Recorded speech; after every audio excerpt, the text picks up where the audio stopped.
that Mayegun, that man too dey talk. He too dey talk. Say Mayegun diary, he dey hot like pepper. But every day, then they take money in bulk. Woman pikin dey the street dey hawk. Still them talk say, make we no talk. But thank God say, Mayegun don come. So my people make you laugh. Oh, yo, yo. Mayegun don come. Oh, yo, yo. My people make you shout. Oh, yo, yo. Mayegun don come. Oh, yo, yo. Mayegun don come, man of the masses. Oh, yo, yo.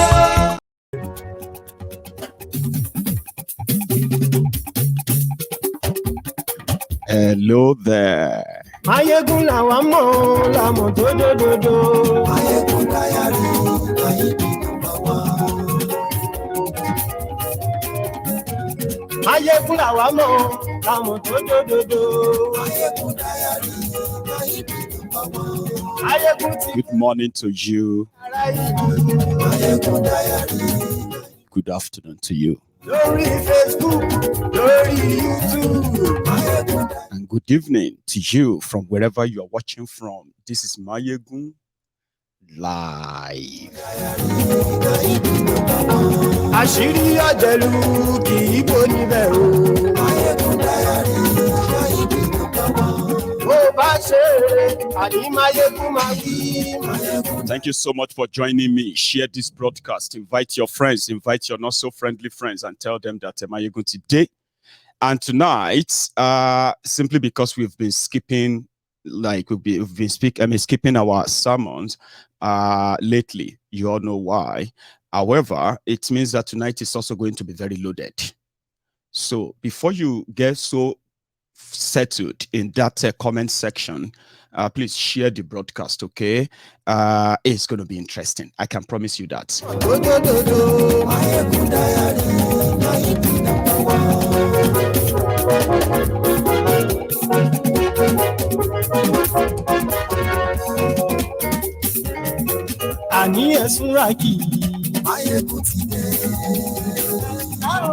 Kolu has responded to Peter Obi's petition.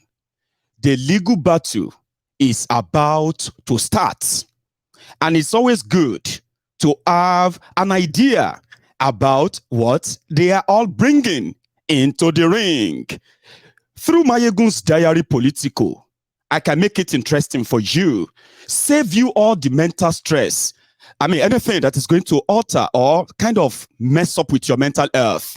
With Mayegun's diary political, you have a better understanding, and at the same time, you are likely going to be able to manage your expectation.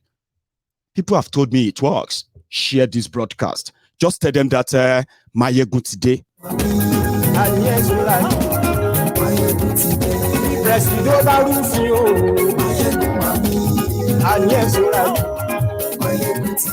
Thank you.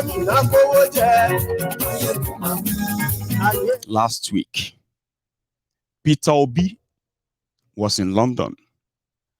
When we saw the video of him in a church on that Sunday, when the pastor, right, addressed him as president, and then they were like, oh no, sorry. There are more than what you saw in that viral video. Peter Obi is being impersonated in the UK. There is one Peter Obi in the UK with the same information as Peter Obi committing crimes and wanted in the UK. Nobody knew about this. I mean, not until now. That Peter Obi on his way to the UK at Heathrow Airport, he was handed a detention paper. And when people were asking, why are you harassing him? Why are you doing this? Right? It was so kind of embarrassing for them too, the immigration there. But somehow they were able to tell everybody that they were investigating a Peter Obi that is currently at large. Something is cooking. You are dealing with an international cartel and organized criminals that have now taken over Nigeria. we will all be declared wanted by all means. Are you ready?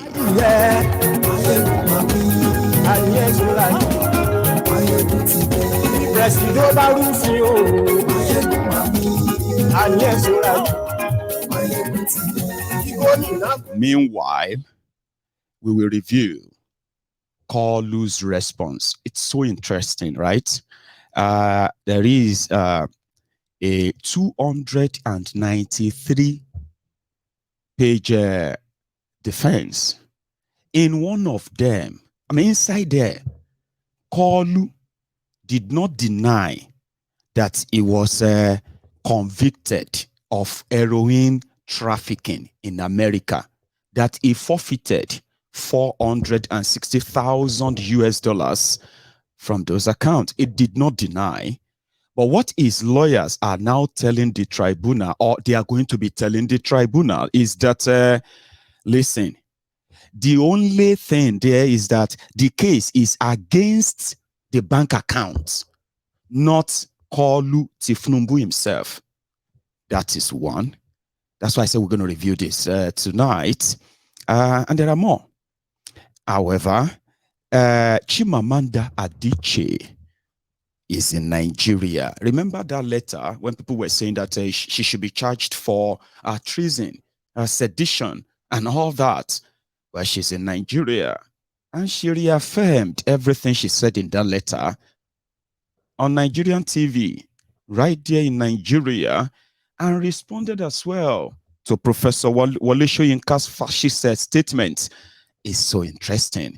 And in other part of in other news rather, Werewike versus Dino Melaye, Keneri Dino versus Werewike, that can be a little bit of icing on the conversation tonight. So if you haven't shared this broadcast, it's okay. Now you should, just before you finally settle down, and we can get started again. Ha! Ìmà ìṣeré ọ̀rọ̀ yìí kì í ṣẹ̀fẹ̀. Ìmà ìṣeré ọ̀rọ̀ yìí kì í ṣẹ̀fẹ̀. Ẹni bá ti lè lẹ́bọ̀ lẹ́rù o, ọmọ bá dèrò kàṣà ìtú wọn síta. Ayélujára ti dé, gbogbo ọ̀jẹ̀lú ẹ̀ súnra kì í. Ayélujára ti dé, gbogbo ọ̀jẹ̀lú ẹ̀ súnra kì í. Ṣùgbọ́n ní bá ti ṣe yìí tó yẹ kí wọ́n ṣe, ọmọ bá dẹ́rọ̀ ò ní fi wọ́n níran. Tẹ̀lé ọmọ Máyégún ará ìlú mọ̀mọ́ ni mo fọlọ́run sọ ẹ̀ bá kìlẹ̀ bù. Lóòótọ́ olódodo ìlú ọ̀tá ìlú mọ̀mọ́ ni ìwọ ṣá máa ń ṣọ́ra kò sì mọ́ bẹ̀rù. Bọ́tà lè rí bóníṣègùn lé káwọ́ mọ̀mọ́ fi ṣera wọn ni ó ti dẹrùn tí wọn ò gbọ́dọ̀ sì mọ́ bẹ̀. Èèpo ọ̀gọ̀ lọmọ bá dérò tàjẹ́ ò gbọ́dọ̀ jẹ́. Ó ti jọba lórí àbínú ẹ̀ ni kò sì mọ́ bóyá. Àìsíwọ́lú ní ẹnìkẹ́ ìgbódì ẹyin lábàrá o, ó kó ẹni tó bá dán wò á kàmù. Máyégún ti dé, gbogbo ọ̀jẹ̀lú ẹ̀ súnra kì í. Máyégún ti dé, gbogbo ọ̀jẹ̀lú ẹ̀ súnra kì í o. Ẹni bá ti ṣe èyí tó yẹ kí wọ́n ṣe, ọmọ bá dèrò òní bí wọ́n níran o. Thank you. Now let us get started. There is no Bulaba or Balabulu explaining the state of things in Nigeria before the advent of the obedient. Elections in Nigeria are expected to be rigged. The highest rigger or the best rigger is the winner in Nigeria elections. So for years, this singular reason is why many have decided not to be part of any of their electoral process or politics entirely. Now leaving politics for criminals, charlatans, moneybags, drug barons, and men of the underworld running the affairs of Nigeria. But somehow, they sing song for revolution. Revolution is looming in Nigeria. Nigeria is going to witness revolution soon. Oh, this whole thing is going to lead to revolution. Now, they staged one of the best scam, or should I say, one of the best electoral heists. They staged that in 2023, and millions of people believed them. But the difference is this, right? When the young people took debate to challenge the status quo, change the status quo, possibly change their own life. But the reality started settling in when these young people are now faced with the greatest denier of all time. After they were deceived to participate, don't go and do revolution. Oh. Don't go and join them to protest. Oh. If you are not happy with the way Nigeria is being governed, go and get your PVC. Go and join politics and contest. And if you can't do any of that, you can leave Nigeria, go and find another place to live. These are the options that the establishment in Nigeria gave us. You either just stay and accept it and live with it, or go and get your PVC, go and contest elections, and then go and, whatever. Because they believe that when they tell you to go through the right channel in Nigeria, it is simply because they are the people who have mounted the toll gates on the right channel. So when you decide to go and follow the right channel to challenge the status quo, when you get there, you will realize that the right channel is controlled by them. There is no way out. It is the same when they say, if you lose elections, go to courts. Just like when a thief steals your own goods and he tells you to go to court, do you need any soothsayer to tell you that his brother or his own sister is the judge? That's exactly what the establishment had in mind when they staged the worst of the worst electoral haste to scam a generation again. Now, they thought they would go away, but they are not going away. Now, the establishment is back in full force to crush this once and for all. And let me remind you something. Like before, Tobati, when they rig you, go back to your house and cry. Try again next time. That's the usual way. Let's move on. But you see, these young people who were not motivated by money, they were not motivated by any reward, either complimentary or political reward or anything. They just wanted something different.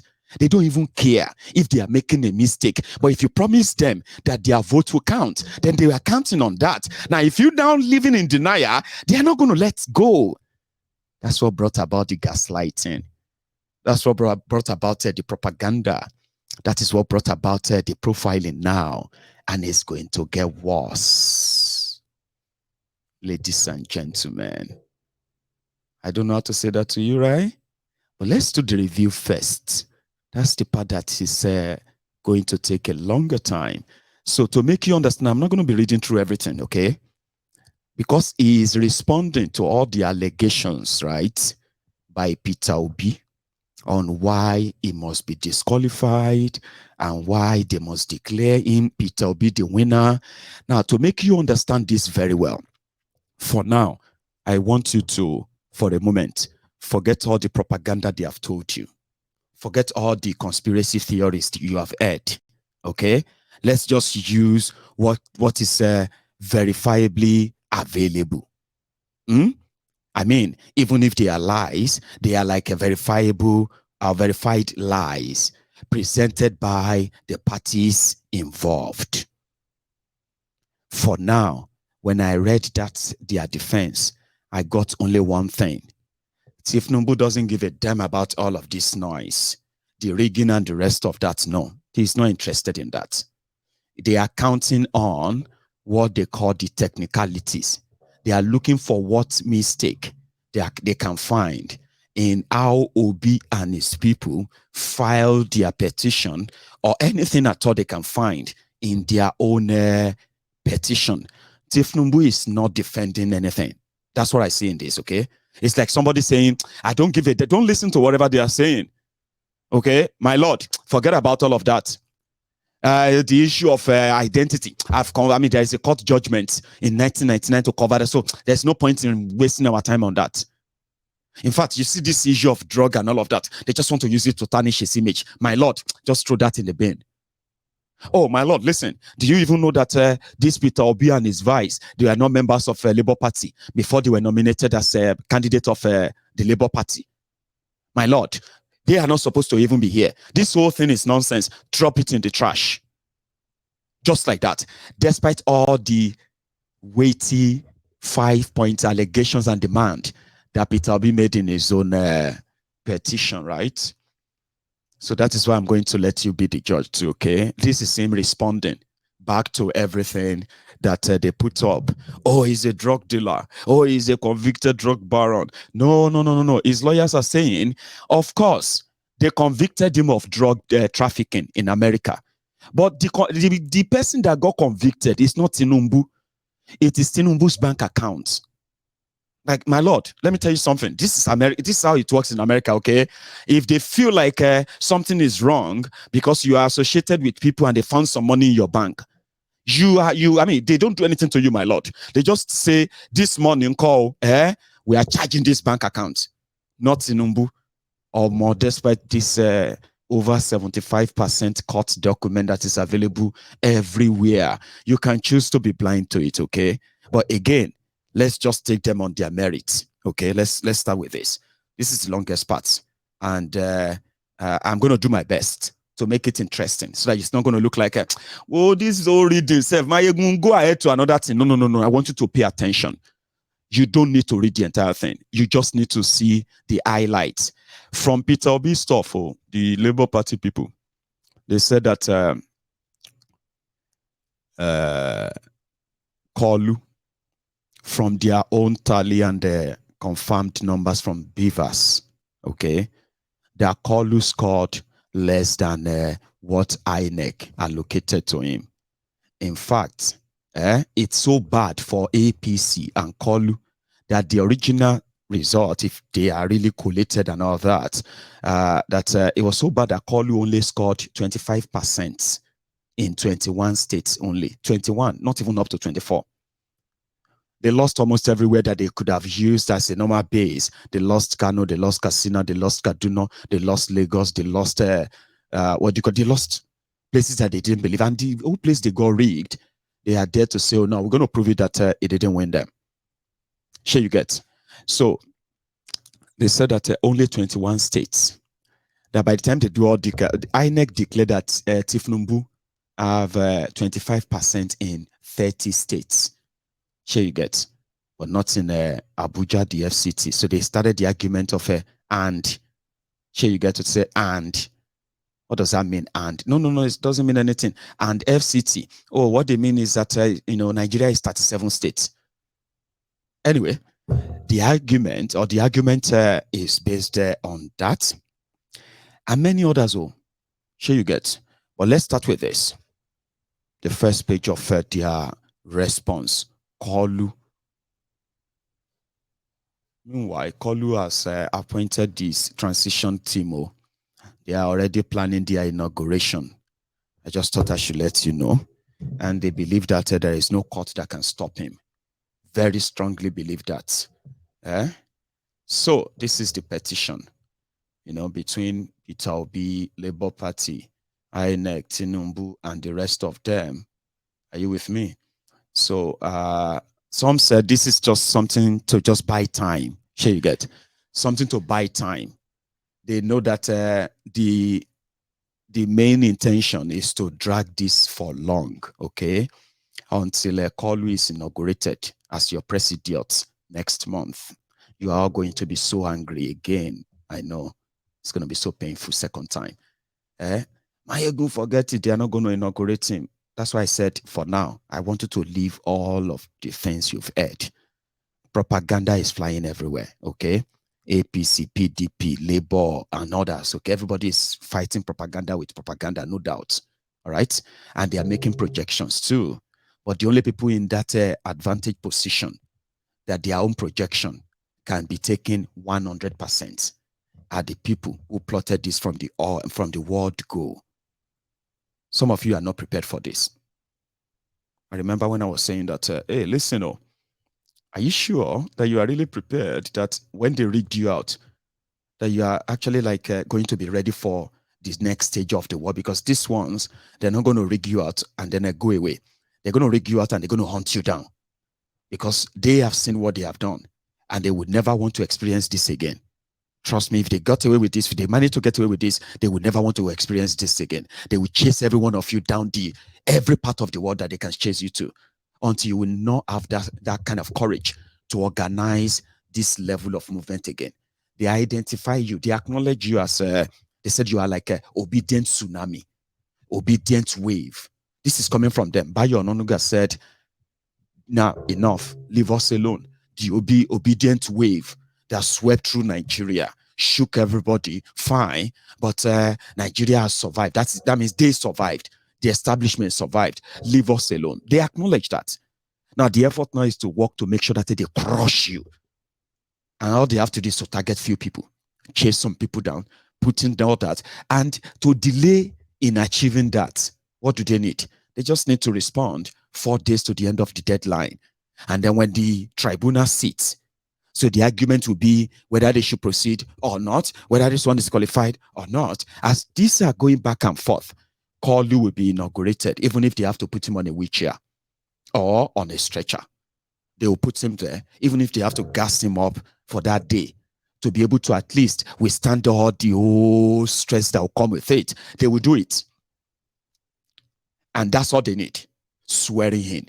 Somebody, the CJN, the one that is going to sit at the Supreme Court, is the one that is going to swear Kolu in. And with what you know. So they will swear him in. Now, the real fight, the real thing, let's go back onto it, is response, one by one. So according to them, I don't want to read too much of this, but I want to go to where they started highlighting the arguments, and then they started defending them.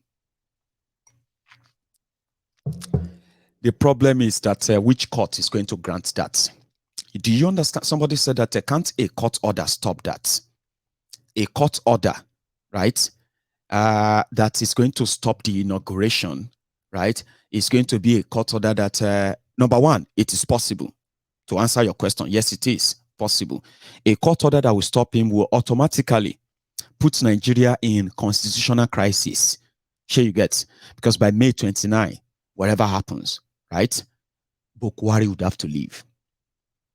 He would have to go. You understand? Except there is a chaos. Now, this is the scenario where a court can stop Tinubu inauguration. Just a scenario. I'm not a lawyer, but just reason with me, okay?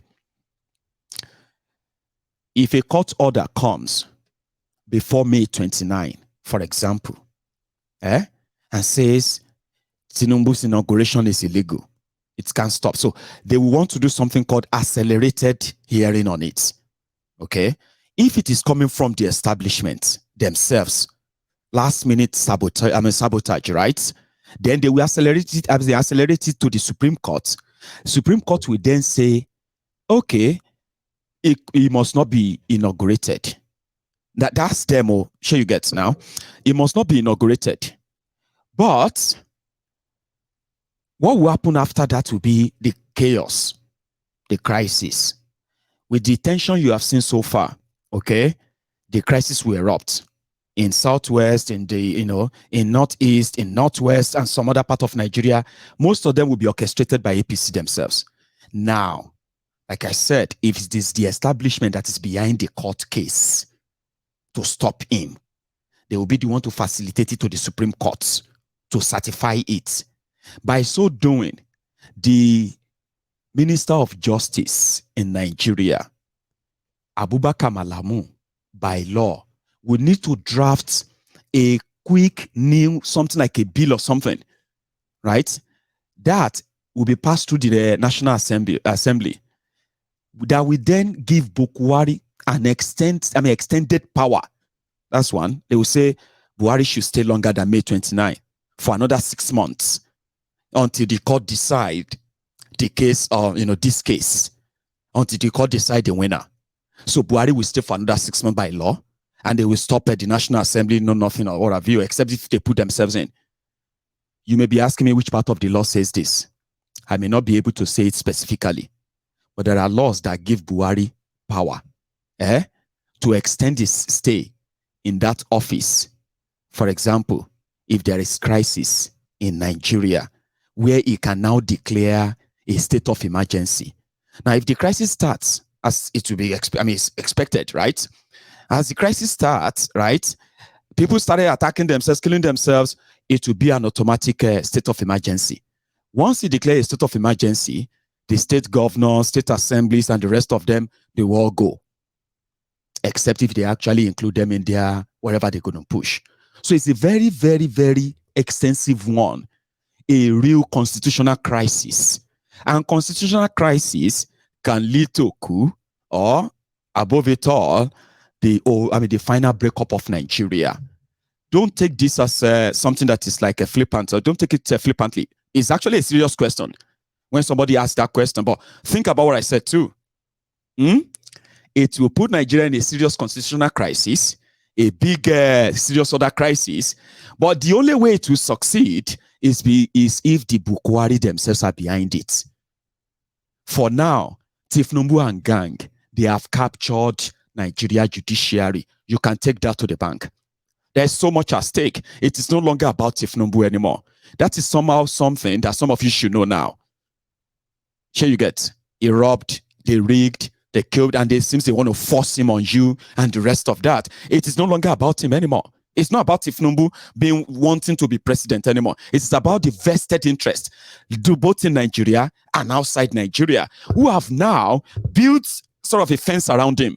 He has become that symbol that is going to lead them into the resources of Nigeria. Do you get that? So it's not just him fighting or going to be fighting anymore. It's going to be others who are going to be pulling other strings. That even most of them they don't even have direct contact with him. It is now like the establishments now are kind of moving to that direction. Don't take my word for that on that, okay? Remember I said, the only way to work is if those who have the power now are those behind it. But if it is to say somebody from outside their circle go to court, they have already captured that court. It's not going to fly. You may receive a breaking news. The court says they must not inaugurate him. A Supreme Court, just like the Naira change. You remember that Naira change, Mazi Nnamdi Kanu, the one that some of you have somehow love to hate now. No thanks to Nigeria. With what they have done and with the ability to stage the violence attack in the eastern Nigeria, yes, they have made you believe that he therefore is already guilty. But in the face of their own law, despite the fact that they control their own courts, it defeated them there. They denied him that justice.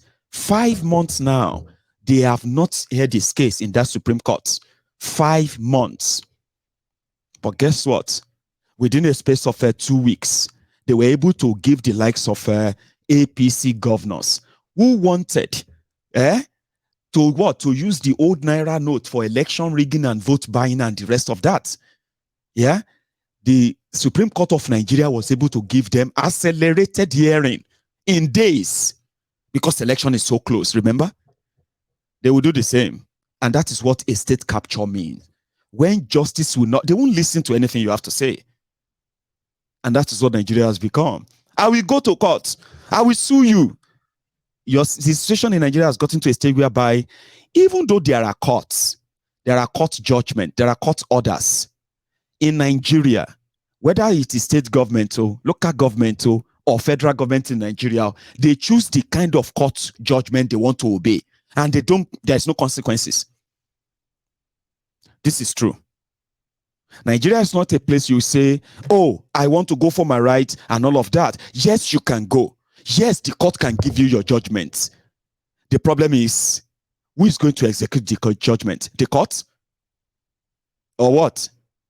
That is the situation Nigeria has got. So it has gotten to a stage whereby justice is now it's not like a lottery, you know. Justice is like to seek justice and get justice in Nigeria. It's like a lottery. Remember that, right? So some of you who believed in their charade INEC, even when I said you shouldn't, you still took the step or the leap of faith, as some of you will say. Now, a lot of you knows that their court is corrupt. You know their court is compromised. But somehow, there are still some of you who believe that the court will do the right thing. I don't know where that is coming from, but again, that is your own prerogative. It is your complete right. I just want to help you manage your expectation, okay? I don't want you to get so carried away with influencers telling you things you want to hear. Simply because they also, of course, they have all the evidence, they have all the facts, they have all the documents. In Nigeria, they don't look at facts. They don't look at the evidence per se. Especially in a case where the establishment and the vested interests are indeed very interested. Where the stake is high, nobody is interested in facts that much. So how about you manage that expectation? I mean, I don't have any. So let's go take a look at what the Kolu's defense are on all of these allegations, okay? So if you are just joining, this is Mayegun. Mayegun's Diary Politico, where opinions are free and then, people are allowed, right, to learn and unlearn, and at the same time, agree to disagree or disagree to agree, whatever it is. It's all learning. You are not compelled, right, to take everything you listen to on this program, hook, line, and sinker.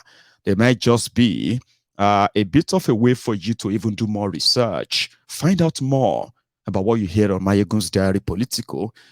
It helps, okay? So the petition, now, this is the first one. According to APC, Egbekegbe Tinubu's lawyers, they said the first petitioner lacks the requisite locus standi to initiate or institute the instant petition, not being a member of the second petitioner.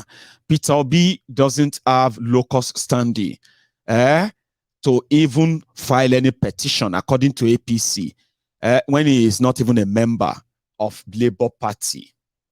So this is them talking about the time Peter Obi joined, I mean, the first petitioner was not a member of Labour Party, and then the mandatory provision of the law, all of these have already been like washed, okay? There are even evidence.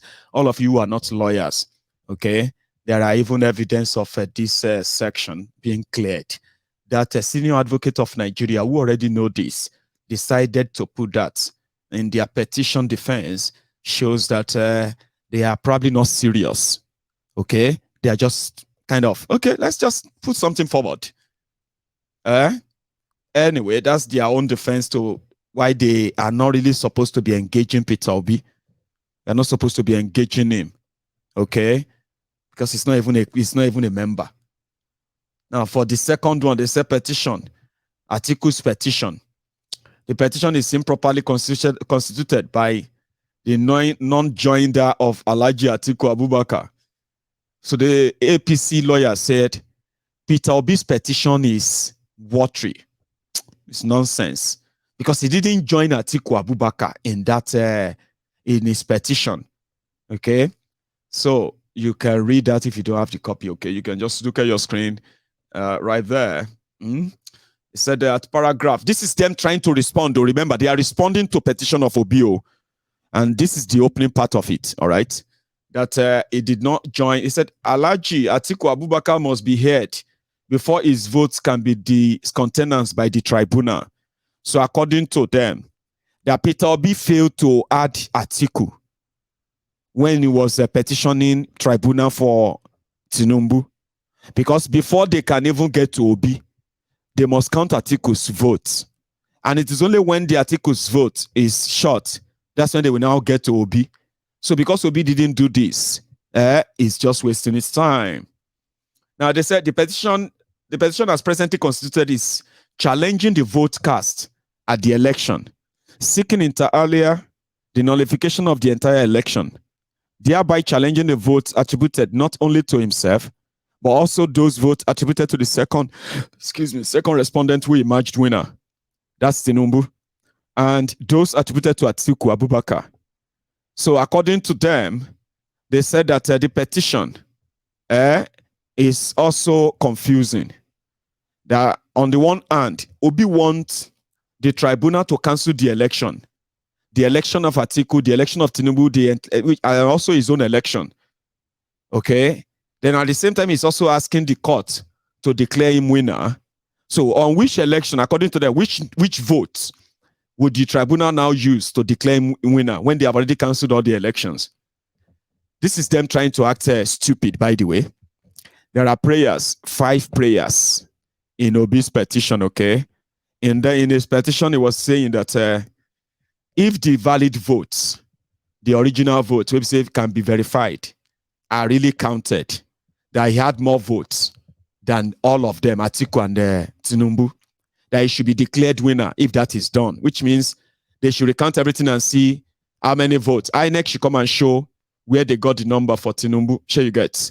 And he will now kind of dispute those numbers, that when they do the plus and minus, front and back, he is confident that he has more than Atiku. So if that criteria is used, they should declare him winner. You get, by canceling the votes they gave to when they recount Tinubu's vote, it will reduce. When they recount Atiku's vote, it will reduce. Now, when they recount his own vote will be more because they rigged him and they changed his number. And he gave 2 examples. In fact, he gave 3 examples or more. He spoke about Rivers State. He spoke about Lagos State. And he also spoke about Plateau State. That if his real vote in these 3 states were genuinely counted and delivered, right, in which he himself did actually had some numbers that I scored this year, we scored that there, and we will prove it. He believed that instead of him scoring 6.1 million votes, he actually scored 8.3 million votes, not 8.9 that they give to Kolu. He said his total vote is over 8.3 million. Atiku's vote is over 4 million, while Tinubu's vote is just a paltry 2-point-something million, and he will prove it. Except INEC will come out and say, this is the number, this is where we got it from. Meanwhile, INEC himself is also standing trial for violating his own rules in his own supposed election, changing the game, then denying in the same election. So this whole thing that they are trying to make it look like is confusing. No. That's when people were saying that, is this a joke? Are these people actually sound? Are they actually senior advocate of Nigeria? Or they just put all this together just to buy time until things get to the proper place and all that? Or people don't understand. So the third one, people are like, waiting concern Atiku with Obi. Waiting concern Obi and all that, yeah? So they said the petition and or the identified paragraphs are in breach of the mandatory provisions of the paragraph, blah, blah, blah, blah. I won't bore you with all of this. These are not interesting parts, okay? There are more interesting parts. Just pay attention, right? So also, they said the Honorable Tribunal lacked the requisite jurisdiction to entertain pre-election complaints. So now they are talking about some of the things that Obi want to use, right, to disqualify Kolu. For example, Kolu's drug dealing and conviction and forfeiture of over 460,000 US dollars. According to them, they are just pre-election stuff. So these are the things that should have been done by INEC. So INEC should have ordinarily that all the security agents in Nigeria, all of them who did background check on all the all the candidates. It was pre-election. They were supposed to have done all of that. So if they cleared him, and INEC eventually allowed him to run, these are pre-election. They are nothing. Now, that's an argument that some people said they are going to use to free Tinubu from this tension, wahala of the obedient and the obi. Whatever you are saying about Tinubu, oh, he did this, he did that, whatever, according to his lawyers, they are pre-election matters. And in the face of Nigeria law, they don't matter. And the tribunal doesn't have the jurisdiction. Really? Okay. Now, that is on the alleged complaints of disqualification, nomination, sponsorship, and all of that, right?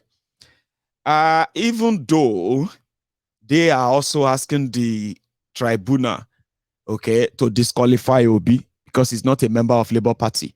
He's not this or that. And on the other, on another hand, they are telling the same tribunal that the tribunal should not ask them how Tinubu became candidate, how he got cleared. Whatever is in his past, they should go and ask INEC. And whatever that is pre-election. This is post-election now. What happened now during the election and after is what the tribunal should be dealing with, not what happened before. Do you see that? Anyway, I'm not a lawyer. So let's see. Then we continue to. They said that no facts. Hang on. They said no facts in support of ground of corrupt practices, as facts are required to support corrupt practices, are different from facts of non-compliance. I don't want to confuse you like them, okay? I'm just reading part of their defense, right? So the facts relied on in paragraph 80 to 99 of the petition to ground of a claim to majority of lawful votes by petitioners are academic for failure to set out two sets of results from polling units disputed and a tabulation of each of such polling units results to present a propounded valid result and whatever. Again, let me go to the juicy parts. So they are highlighted. They said, reply to the petition on merit, save and accept as hereinafter expressly admitted. The fourth respondent, herein referred to simply as the respondent, unless otherwise stated, denies each and every allegation of facts contained in the petition as if each of such allegations were set out herein and traversed seriatim, whatever that means. Okay? So Tinubu denies all the allegations that they've leveled against him, the corruption, the drug dealing, the forfeiture, and all that. Okay? He denies everything in the face of the law. Then, keeps going. We're still able to see all this, right? Now, this is the part. They said, okay, hang on. Where is that? Page 19. So I'm going to page 19. Right, page 19. This is demo defending Tinubu's conviction, criminal conviction, okay? In this account, money in the account. Now, according to them, they are like, Tinubu denies paragraph 28, 29, and 30 of the petition and further avers that that Peter Obi was at the Tinubu was at the time of the election qualified to contest for election to the office of the President of the Federal Republic of Nigeria. They also said the respondent, Tinubu, further avers that the second respondent was never at any point in time fined the sum of $460,000. That's the denial part. Are you with me? They said Tinubu was never fined $460,000. Rather, they said the United States of America versus funds in account. It is not versus Tinubu. It is versus funds in the account, this account, Heritage Bank. United States government versus funds in account, another one, Citibank. in the name of Bola Tinubu or Compass Finance and Investment Co. United States government versus, instead of versus Bola Tinubu, they are using versus funds held in account number, Senior Advocate of Nigeria. So according to them, the case is not against Tinubu. The drug and heroin trafficking case is against the bank account of Tinubu. That's what they have told the tribunal. Explaining this, they said, the case number 98 blah blah blah blah, right, versus funds in account number First Heritage Bank, right, a criminal, hang on, they said, that could have resulted in a criminal conviction. Listen, that could have, or that resulted in a criminal conviction. They said that could have, boya told, maybe resulted in. These are the lawyers, Senior Advocate of Nigeria, collecting 15 million naira every month. 15 million naira. Each son you see on Tinubu's list, they get paid 15 million naira every month to defend their call. And this is it. They are telling the people that the issue of money forfeiture is not a big deal. It doesn't have anything to do with Tinubu. It is actually against the money in the accounts. Yeah? Hang on. They said the purported decision of the United States District Court, Northern District of Illinois, Eastern Division, in the said case is not a fine, but decree of forfeiture, haba, of the amount of $460,000 to the United States pursuant to the settlement of claim by the parties to the state.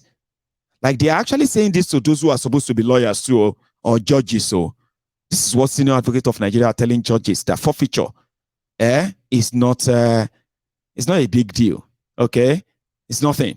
Really? Anyway, this is now legal. This is the legal document. So what I'm reading back to you right now is the legal document, defense of Tinubu in court. That's when people say that they are not actually trying to defend anything. They have very much confidence, okay, that the court is going to throw everything out based on technicality, based on anything they can find. Okay? And if anybody not happy with that, go to appeal court. Appeal court will do the same thing. If you are not happy with it, go to Supreme Court. Supreme Court will do the same thing. If you are not happy with it, leave Nigeria. Those are your options, though. But the obedient are saying no, no, no, no, everything, no, no, no, and we will not leave Nigeria. So the Wala Yaso, Wala Yaso, Senior Advocate of Nigeria, Senior Advocate of nuisance and nonsense. They are being clever by half. So Tinubu has about 57 or 52 lawyers, Senior Advocate of Nigeria, who want to work for him, over 50. And they are paying each of them 15 million naira every month. Than the person where they pay cheapest to. Others said that they are actually being paid in dollars. There are some of them, senior ones, who pretend to be doing the most work when they are not. But this is the document. It is public, okay? Now, here they are. They repeated the same thing. Tinubu is not sure you get. Now, here is another one. They said, the former clearance reports dated February 4, 2003, under the hand of legal attaché to the United States Embassy, Nigeria, in response to the inquiry by the Inspector General of Police, is hereby pleaded and shall be relied upon for its full effect, particularly the portion in the second paragraph which states, in quote, in relation to your letter dated February 3rd, 2003, reference number SR3000, IGP this blah blah blah, regarding Governor Bola Ahmed Tinubu, a records check of Federal Bureau of Investigations, FBI National Crime Information Center, NCIC, was conducted. The result of the checks were negative for any criminal arrest, records, warrants, or warrants for Bola Ahmed Tinubu date of birth. This for information of your departments. NCIC is centralized information center that maintains the record of every arrest and conviction within the United States and its territories. Do you get that? The person who wrote that, according to them, the person who wrote that letter who wrote the US Embassy in Nigeria, making an inquiry on the then governor, Bola Tinubu, that was he ever arrested in the US? Was he ever convicted or jailed in the US? Any fingerprint or any mug shots? Because the police in Nigeria is investigating him. And of course, he was not arrested in America. The person who filed in for that request, guess who? Tafa Balogun, the disgraced police IG in Nigeria. Somebody that was so corrupt that he was handcuffed. And when his house was searched, IGP of police, stashing money inside house. He was the worst of them all. He was so disgraced that people started feeling sorry for him. In one of those disgraceful moments of Tafa Balogun, he fell off the prison car. The prison car that was taking him to prison for some reason. Maybe because